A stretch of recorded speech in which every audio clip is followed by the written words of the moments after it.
بے شمار نیکیوں اور ثواب کے ذخائر اور رزق اور برکتوں کے خزانے جمع کرنے کا سبب ہیں۔ جیسا کہ رسول اللہ صلی اللہ علیہ وسلم نے ارشاد فرمایا، اگر لوگوں کو عشاء اور فجر کی نمازوں کا ثواب، اجر و خیر و برکات معلوم ہو جائے تو وہ ان دو نمازوں میں ضرور آئیں گے، چاہے کوہنوں کے بل گھسیٹتے ہوئے کیوں نہ آنا پڑے۔ جو لوگ اکثر نماز فجر خصوصاً اور دیگر نمازوں کو عموماً چھوڑ کر اپنے گھروں میں خیر و برکت کے لیے قرآن خوانی، میلاد کے محافل کے انعقاد، لوحے کرانے کے تعویذ اویزہ کرنے جیسے نیک کاموں کی طرف متوجہ ہوتے ہیں، اس سے تو انکار نہیں کہ بلا شبہ ان تمام کارہائے خیر میں برکت کا عنصر موجود ہوتا ہے، لیکن قرآن خوانی، محفل میلاد، لوحے کرانے کے نقش گھر میں اویزہ کرنے سے خیر و برکت کا ہونا نماز کی ادائیگی سے مشروط ہے۔ ہر خیر و برکت کے سوتے نماز سے پھوٹتے ہیں۔ اللہ کی تمام نعمتوں، برکتوں اور رزق کے تمام دریا نماز کی ادائیگی ہی میں بہتے ہیں۔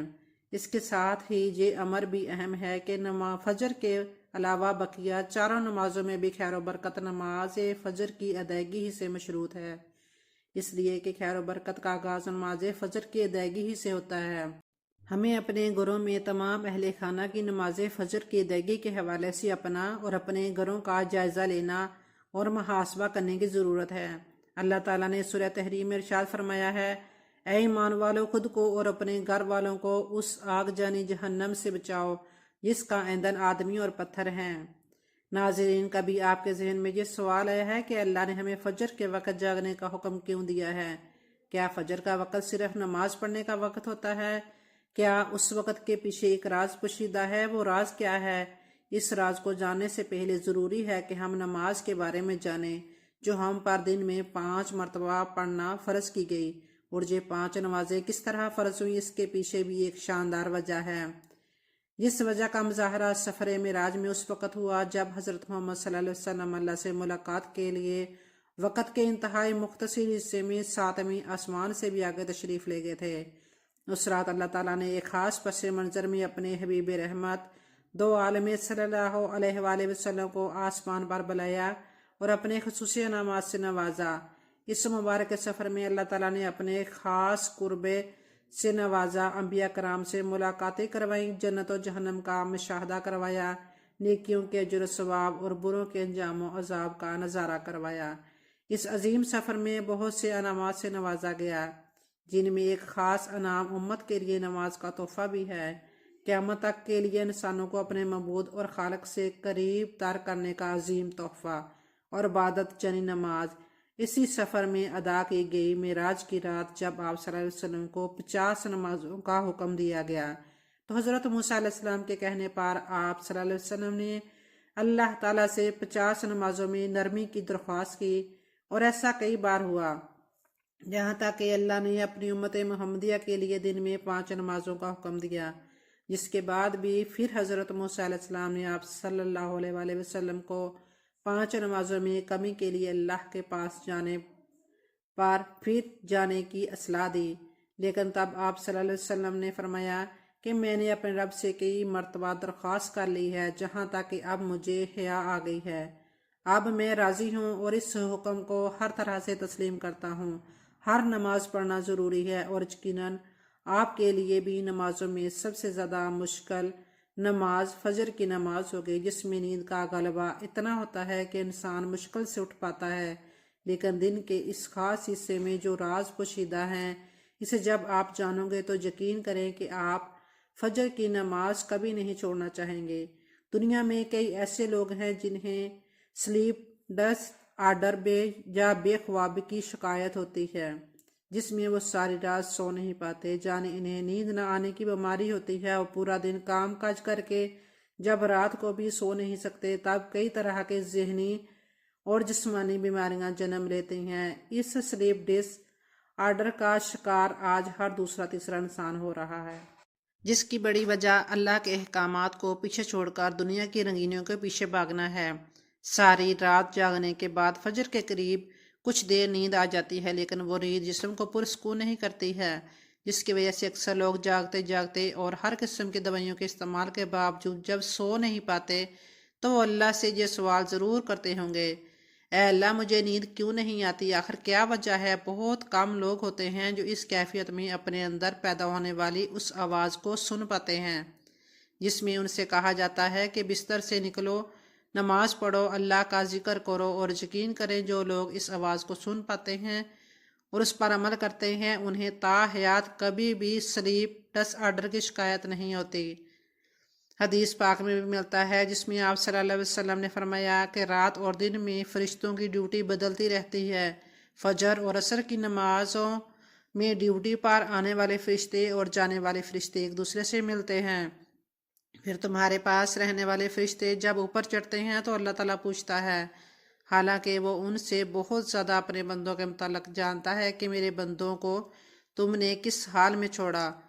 تو وہ جواب دیتے ہیں کہ ہم نے جب ان کو چھوڑا تو وہ فجر کی نماز پڑھ رہے تھے، اور جب ان کے پاس گئے تب وہ عصر کی نماز پڑھ رہے تھے۔ فجر اور عصر کی نمازوں کے اوقات میں سونے سے منع کرنے کے پیچھے بھی ایک بڑی وجہ یہ ہے کہ سائنس کہتی ہے کہ صبح سورج طلوع ہوتے وقت اور شام کو غروب ہونے سے پہلے سونا نہیں چاہیے، کیونکہ صبح کے وقت زمین پر آکسیجن کی مقدار بہت زیادہ ہوتی ہے، جس وقت ماحول تر و تازہ ہوتا ہے، اور یہ آکسیجن آپ کو دن بھر فٹ رکھنے کے لیے انتہائی ضروری ہوتی ہے۔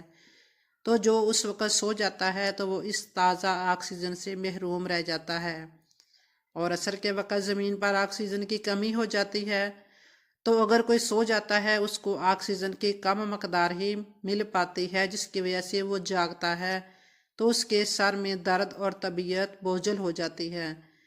یہی بڑی وجہ ہے کہ دین اسلام میں ان دونوں اوقات میں سونے سے منع فرمایا گیا ہے۔ رسول کریم صلی اللہ علیہ وسلم نے فرمایا، طلوع شمس سے پہلے اور غروب شمس سے پہلے نماز ادا کرنے والا جہنم میں ہرگز داخل نہیں ہوگا۔ نماز فجر کے بارے میں ایسے بے شمار فضائل اور بھی ہیں جن کو ہم نہیں جان سکتے، اگر انسان ان کو جان لے تو کبھی کوتاہی نہ کرے۔ رسول کریم صلی اللہ علیہ وسلم کا فرمان ہے، اگر وہ لوگ عشاء اور فجر کی فضیلت کے بارے میں جان لیں تو وہ ضرور بالضرور ان نمازوں میں حاضر ہوتے، چاہے ان کو خود کو گھسیٹتے ہوئے ہی آنا پڑے۔ اب آپ خود اندازہ کریں کہ ایک طرف ان دونوں نمازوں کی اتنی فضیلت و اہمیت ہے اور دوسری طرف ان کی ادائیگی میں کتنی سستی اور لاپرواہی بڑھتی جاتی ہے۔ بے نمازی کا انجام اور اس کا عذاب کیا ہوگا؟ حضور صلی اللہ علیہ وسلم معراج کی رات گئے تو وہاں مختلف لوگوں کو مختلف عذابوں میں مبتلا دیکھا۔ کسی کا منہ چیرا جا رہا تھا، کسی کی زبان لوہے کی کینچیوں سے کاٹی جا رہی تھی، کسی کے اوپر کھولتا ہوا پانی ڈالا جا رہا تھا، کوئی سراند والا گوشت کھا رہا تھا، کسی کے جسم میں لوہے کی میخیں ٹھونکی جا رہی تھیں۔ ایک قوم کو حضور صلی اللہ علیہ وسلم نے دیکھا جن کا سر پتھر سے کچلا جا رہا تھا، پتھر آنے تک دوبارہ صحیح ہو جاتا پھر کچلا جاتا۔ حضرت جبرائیل امین سے حضور پاک صلی اللہ علیہ وسلم نے فرمایا، یہ کون لوگ ہیں؟ کہا، یہ وہ بدنصیب شخص ہے جو 5 فرض نمازیں نہیں پڑھا کرتے تھے۔ یہ تھوڑی سی زندگی ہے، زیادہ سے زیادہ کوئی 70-80 سال ہوگی، پتہ نہیں ہے کہ کل ہمارا آنے والا کہاں ہے۔ کتنا غافل اور بد نصیب ہے وہ شخص جس کو سجدہ نصیب نہیں ہے۔ حضور صلی اللہ علیہ وسلم نے فرمایا، نماز چھوڑنا تو خیر بہت ہی بری بات ہے۔ جو شخص نماز پڑھتے ہیں لیکن جماعت کے ساتھ نہیں پڑھتے، فرمایا جی چاہتا ہے کہ اپنی جگہ کسی اور کو کھڑا کروں اور جوانوں کا ایک گروہ ساتھ لوں، جو شخص مسجد میں نماز پڑھنے نہیں آتے ان کے گھروں کو جلا دوں۔ رحمت العالمین نبی فرما رہے ہیں، ان کے گھروں کو آگ لگا دو۔ اتنا غصہ ہے ان لوگوں پر جو مسجد میں آ کر نماز نہیں پڑھتے۔ اس دور میں کوئی مومن تھا ہی نہیں جو نماز نہیں پڑھتا۔ نماز تو نماز رہی، لیکن آج ہم میں سے اکثر افراد کو جمعہ بھی نصیب نہیں۔ حضرت ابن جبر نے ایک روایت لکھی ہے، جو شخص نماز ترک کرتا ہے اس کو بہت ساری رسوائیاں ہیں۔ فرمایا، یہ دنیا پر اس کی سزائیں ہیں، اس کی عمر سے برکت اٹھا لی جاتی ہے، اس کے چہرے سے صالحین کا نور اتار لیا جاتا ہے۔ تمام نمازوں کی فضیلت برحق ہے، ہر نماز کا ثواب اللہ تعالیٰ نے لکھ رکھا ہے، لیکن فجر کی نماز کا معاملہ بہت ہی اہم ہے، کیونکہ یہ دن کی پہلی نماز ہوتی ہے اور اس کی ادائیگی کے لیے انسان کو کافی محنت کرنی پڑتی ہے۔ اسے اپنی گہری نیند اور نرم و نازک بستر کو چھوڑنا پڑتا ہے۔ اس لیے اس نماز کی اہمیت دیگر نمازوں سے الگ ہے۔ آپ صلی اللہ علیہ وسلم نے فرمایا کہ اس نماز میں رات و دن کے فرشتے حاضر ہوتے ہیں، پس جس نے فجر کی نماز باجماعت ادا کی اس نے عشاء کی نماز بھی باجماعت پڑھی تو گویا اس نے پوری رات قیام کیا، اور جو فجر کی نماز پڑھتا ہے وہ اللہ کے حفظ و ایمان اور ذمہ داری میں رہتا ہے۔ اللہ تعالیٰ ہمیں فجر کی نماز باجماعت ادا کرنے کی توفیق عطا فرمائے۔ اللہ تعالیٰ ہم سب کو 5 وقت نماز پڑھنے کی توفیق عطا فرمائے اور ہمارا خاتمہ بالخیر فرمائے، آمین ثم آمین۔